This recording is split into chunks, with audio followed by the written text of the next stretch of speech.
Good morning, everyone. As always, I hope the vocab quiz, you studied for it and was not too hard for you. But today we're going to get into chapter 7, lesson 1, the rise of Rome. During this chapter, or during this lesson, we need to understand that Rome began as a small city on the Italian peninsula, but grew into a large empire that dominated the Mediterranean region and beyond.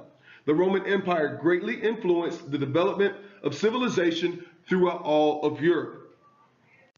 As always, we need to review our essential questions, the two things that we need to understand when we're done with this chapter. Our first question is, how do different types of political organizations emerge? And our second question is, how can new ideals lead to social and political change? As always, I hope you have fun with this lesson. And if you have any questions, comments, or concerns, always please feel free to come see me. Okay, so here's our bell ringer. This is a picture on the left of a coin. Minted at various times during the Roman Republic, this coin shows a voter in a legislative assembly as he drops a ballot into a box. The letter V on the ballot indicates that he is voting in favor of a proposal. So this is important that they actually found it important enough that on their currency, on their money, their coin, they show a person who is voting for something.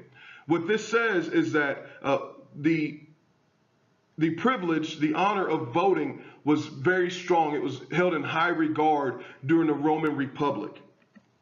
On our right, this is a coin that was minted following the assassination of Julius Caesar in 44 BC. The front side shows Marcus Junius Brutus, a leader of the conspirators who had stabbed Caesar to death. So if you know anything about Roman history at all, you know that Brutus was a friend of Caesar, and he conspired or plotted to have Caesar killed because he was such a tyrant.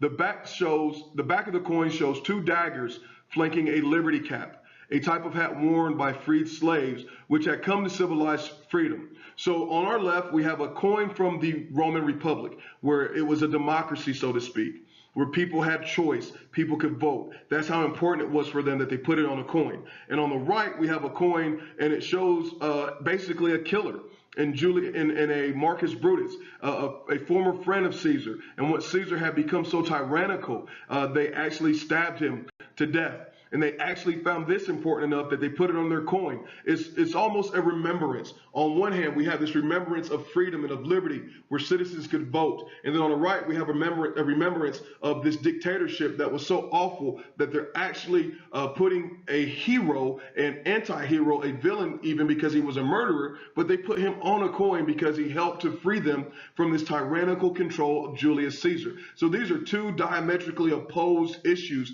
that we see in the ancient Roman world. On the left is freedom, freedom to vote, and on the right is now freedom from tyranny.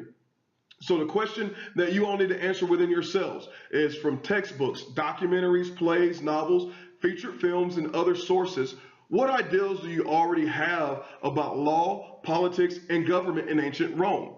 You may have different answers, obviously you will, because you'll have different levels of prior knowledge on the politics and government in ancient Rome. But I think, for me personally, when I think of Rome, I automatically think of the emperors and the tyrants, the people who ruled Rome with an iron fist under their control and their control only. And that would be indicative of the coin on the right-hand side.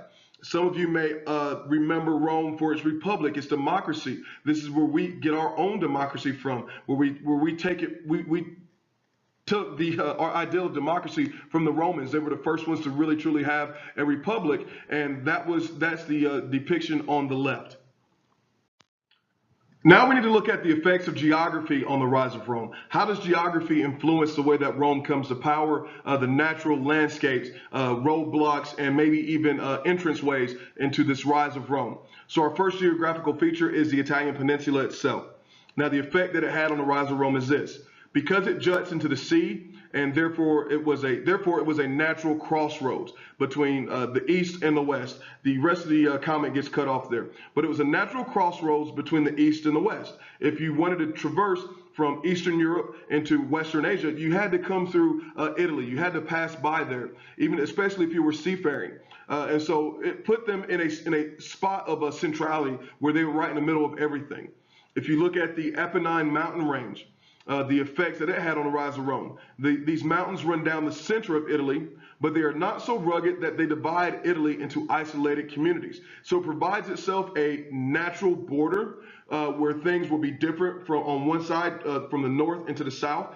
You would have different communities, but it wasn't so rough that it completely isolated them. So this actually helps the spread of the Roman Empire. It's not so much that they were so hard to traverse that the Roman Empire could not spread. It was just a small barrier. If you look at the Po Valley, Latinum, and Campania, take a second to find those on the map. The Campania is in southern Italy.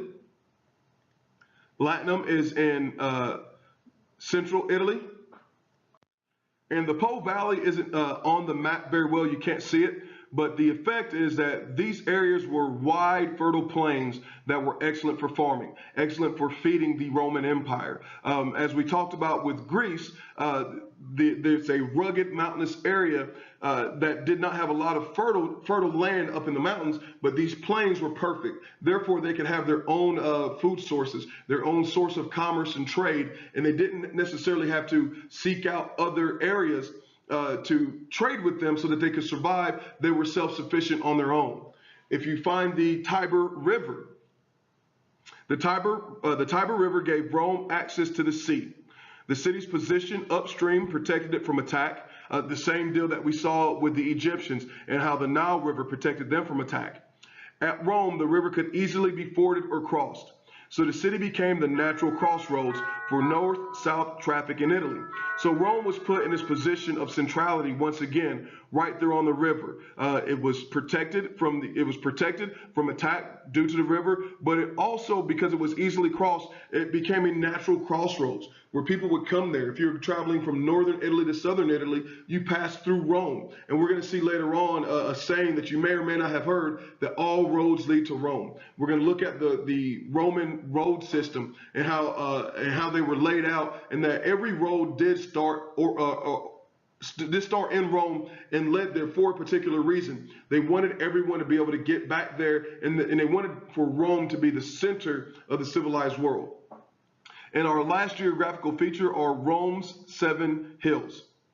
Situated on the hills, Rome had an excellent defensive position. If you know anything about military battle, if you're on top of a hill, you can see everything below you. It is very difficult to go up a hill and to overthrow whoever is controlling the top of the hill. That's why there's a game called King of the Hill. So because it had these 7 hills, so to speak, Rome's position was great for defensive military purposes, which made it hard to overthrow the seat of government of the Roman Empire. Next, we're going to look at the Greek and Etruscan influences on Rome. The Greek influences on Rome were this. The Greeks showed the Romans how to cultivate olives and grapes. They also passed to them the Greek alphabet, and they also passed to them artistic and cultural models, including their Greek mythology. As we know, Greek mythology is very similar but yet different to Roman mythology. So the Greeks actually passed their religion on to the Romans, and they carried that with them. The Etruscans' influence on Rome was the expansion of Rome from village to city, the style of clothing that they wore, and military organization. So the Romans were very astute in taking the finer points from other cultures, from the Greeks and Etruscans, and incorporating it into their own cultures, their own military, their own religion, and forming something great that was their own, yet very similar to something that came before them. We're going to look now at strategies in Roman expansion. Our first question is, what factors allowed Rome to gain control of the whole Italian peninsula? The first factor is the Roman belief in ancestral virtues of duty, courage, and discipline. This is something that ran throughout their society. They believed in duty, they believed in courage, and they believed in discipline. And this infected their society throughout, and they had a very great sense of honor to their Roman heritage. There was shrewd diplomacy. In other words, when it came to interacting with other different cultures, they were very smart in how they interacted with them. This is what we call diplomatic politics. They had great military skill, discipline, and great strategy. Some of the great military leaders from the Roman Empire still influence the way that military battles are fought today, especially when you're talking about troop movement and different strategies on the battlefield. There was a network of colonies that were connected by roads. Now, this may seem minor to us today because roads are very common, but back then roads were not. The Romans built great roads, and they built these roads for troop movement, for supply movement to get to their troops. If you can travel very quickly over land, you can get your troops to an area very quickly. And this is something that even Adolf Hitler took, and he used. That is why he built the Autobahn. If you know what the Autobahn is, it's a highway with no speed limit. The reason why the Autobahn was built is for quick troop movement from one side of the country to the other. And even in some of our roads here in America, the Eisenhower interstate system, it was built for military movement. 4-lane highways that you might find in rural areas, they were built for military movement to get troops and supplies from one area of the country or state to the other very quickly. And this is why they built this network of connected roads. They also had a practical response to problems. During this expansion period, when there would be issues in these areas that they were taking over, they had practical responses to the issues that arose. They were able to keep people satisfied so that they would not uprise. And we're going to talk about that a little bit as well. As we look now at the Punic Wars, I want to remind you that there's a lot of stuff in the lecture that I do not cover that comes from your book. So I encourage you to please, please, please always read your text as well as watch the videos and do your GRAs. I just cannot cover every single piece of information, and you got to do some discovery on your own. We're going to talk now about the Punic Wars, and this is just a timeline of the Punic Wars. Some things that we want to understand about the Punic Wars and Roman expansion. In concerns to Carthage. By the 3rd century BC, the Phoenician state of Carthage had an enormous trading empire in the Western Mediterranean and occupied Western Sicily off the coast of Italy. So this was another place that they took over. The First Punic War, as you'll see on the map, took place in 264 BC. Roman Carthage began a struggle for control of the Western Mediterranean. The Romans built a large fleet and used it to defeat the Carthaginian navy. In 241 BC, Carthage gave up its rights to Sicily, but they vowed revenge. So this is an area that we see that the Romans conquer, is this area of Carthage. This is the First Punic War. During the Second Punic War, in response to Roman actions in Spain, Hannibal led an army across the Alps heading toward Rome. If you've ever heard the story of Hannibal crossing the Alps, coming with these elephants and all this crazy stuff, then you know what I'm talking about. If not, I encourage you to investigate that on your own. It's a really cool military story if you like that sort of thing. Hannibal's forces devastated the Roman army at Cannae, but he had lost so many troops that he was unable to attack major cities.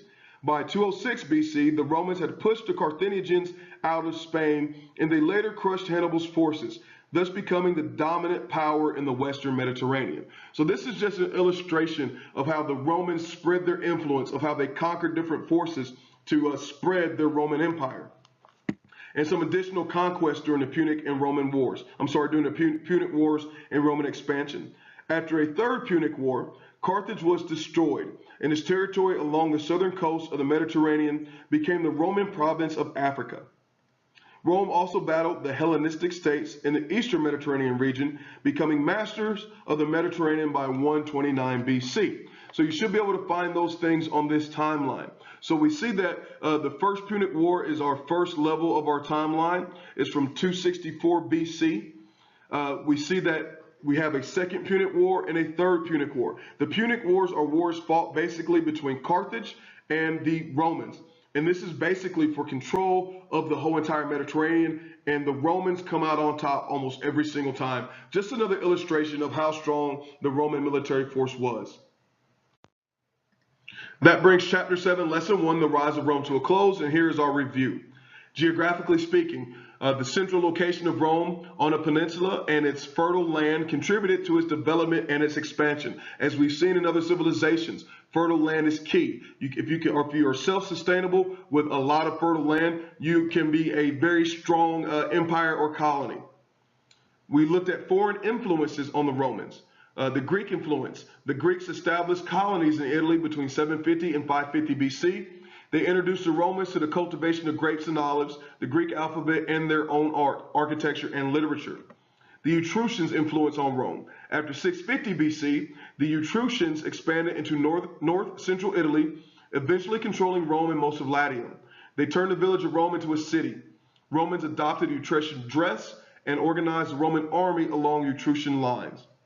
And something we did not cover in the lecture, but I would like for you to read in the book, was Roman law. Rome's advanced legal system still influences our modern legal system today. That is something that you need to go get and read for yourself.